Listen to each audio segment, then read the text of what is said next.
فأنا الأعلى مشاهدة في رمضان والأكثر بحثا على جوجل والأكثر مبيعا والأعلى أجرا. أنا بكلم إخواتي. ماشي يا نجم، يا توب التوب يا عم الكل يا ألفا، انت وبس. وبعد ما جيت الدنيا منعوا الخلف، انت الأعلى وانت الأغنى، انت بتاعنا وخرم دماغنا. اهبط اهدى، أعلى مشاهدة، جماهيرك في الهند هي شاهدة، واللي يقول غير كده هنزفه أو أقول لك نديله مخالفة. ماشي يا نجم، يا توب التوب يا عم الكل يا ألفا. اللي متابع فيكم القناة هيعرف اني تقريبا ما بتكلمش عن اي حاجة سلبية. والله فيلم حلو بنتكلم عنه، ممثل بحبه فبحاول اعمل عنه بروفايل يليق بيه على قد ما اقدر، لكن عمري ما جبت في سيرة فنان بشكل وحش. يا رب انا غلبان قوي. غالبا الاعمال السيئة بتجاهلها والسلام، وده احيانا بيخلي الناس تشوفني بطبل او قابض. خدت كام يا منتصر؟ بس ما علينا. الفكرة بقى ان المرة دي اللي بيحصل مش مجرد عمل سيء، مش زلة لسان لفنان او رد انفعالي منه خلى الجمهور يعلق له حبل المشنقة ويطلعه ترند. لا، احنا قدام اتيتيود جديد لنج علينا يخص بعض الفنانين وتعاملهم مع بعض. بقالنا كام سنة يبدأ موسم رمضان فيهل علينا الفنان او الفنانة بالتويتات والبوستات والاستوريهات بان مسلسله مكتسح المجرة وانه رقم 1 على كوكب الارض، وحاجة في منتهى اللي حرك شفايفك عشان مش شايفك وكده. مفيش شبهي في بلدك، قارن ورقي بورقك، بلدك المفضلة. طب احنا ممكن نتقبل ده في الكورة مثلا، لان كل نادي كده كده له مشجعين سواء بيلعب حلو او وحش بيطبلوا له وشايفينه رقم 1. وفي منافسات تاريخية ما بين فرق زي اهلي وزمالك تحتم عليهم ان طول الوقت يبقى في نكش ما بينهم. هو انت ما عندكش خبر كويس؟ امبارح تقول لي الاهلي والنهارده تقول لي الزمالك اتعادل مع امبي. ممكن كمان اتقبل الصراعات دي ما بين الرابرز مثلا، لانهم من البدايه حطوا قانون الدسات ده لنفسهم، ونوع الفن ده اصلا جزء كبير منه قائم على النكش ما بينهم، وكل واحد بيحاول يثبت انه الافضل والاول والاجمد. تعرفش تجيلي لون ادوس عليك في لونك، عاملها قبلك اجمد، انت عاملها ببنطلونك.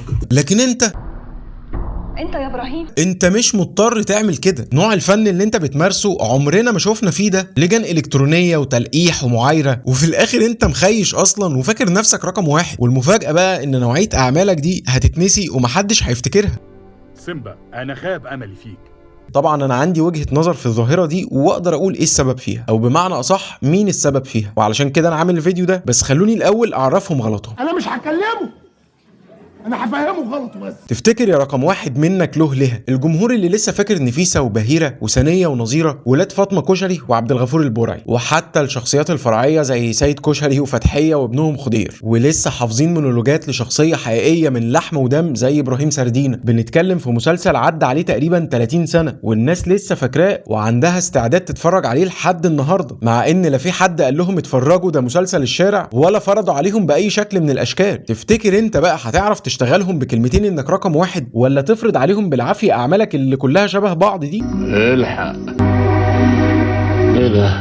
ايه انت بقيت 3 ولا ايه؟ طيب تفتكر ان الاستاذ يحيى الفخراني وكريمه مختار كانوا بيعملوا مسابقات ويستغلوا احتياج بعض الناس علشان يعملوا دوشه حوالين مسلسلهم؟ تفتكر انهم اجروا لجان علشان يقولوا انهم عيطوا بجد لما ماما نونا ماتت؟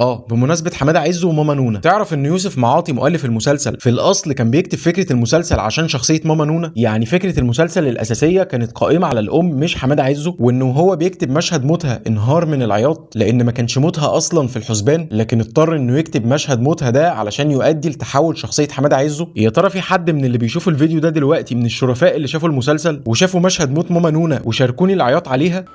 انا همدد جنبك، انا احلى نومه في الدنيا لما ابقى في حضنك.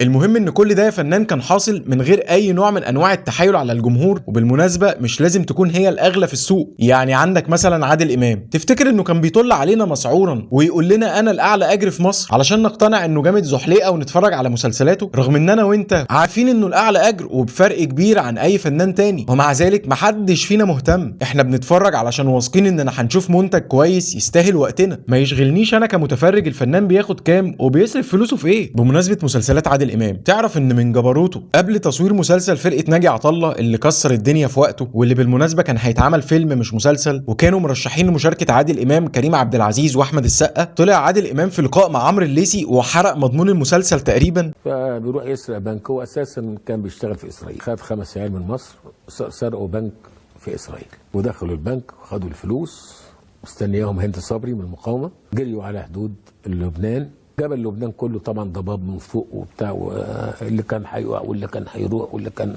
ناموا من التعب والارهاق لغايه الضباب ما قشع. فجاه لقوا فوهات مدافع هنا، بصوا كده لقوا حزب الله. ومع ذلك المسلسل بعدها اتشاف ونجح وكسر الدنيا، من غير بقى ما عادل امام يطلع بعدها ويقول انه الاعلى مشاهده، زي بالظبط نور الشريف اللي عمره ما حكى لنا عن مميزات انك تبقى الاعلى مشاهده في مصر والوطن العربي كله بمسلسل زي عائله الحاج متولي مثلا، حتى بعد ما نجح وكسر الدنيا. طيب هتقولي برضو دي نجوم كبيره والزمن غير الزمن، احنا دلوقتي في زمن السوشيال ميديا والترندات. هقول لك بسيطه، سيبك من العمالقه دول. طيب واحد زي يوسف الشريف في عز الشبهات اللي اخدها في كذا سنه ورا بعض، عمره اتكلم ولا نزل بوست عليه صورته على توك توك وقال لك بشاير النجاح هلت اهي؟ ايه ده؟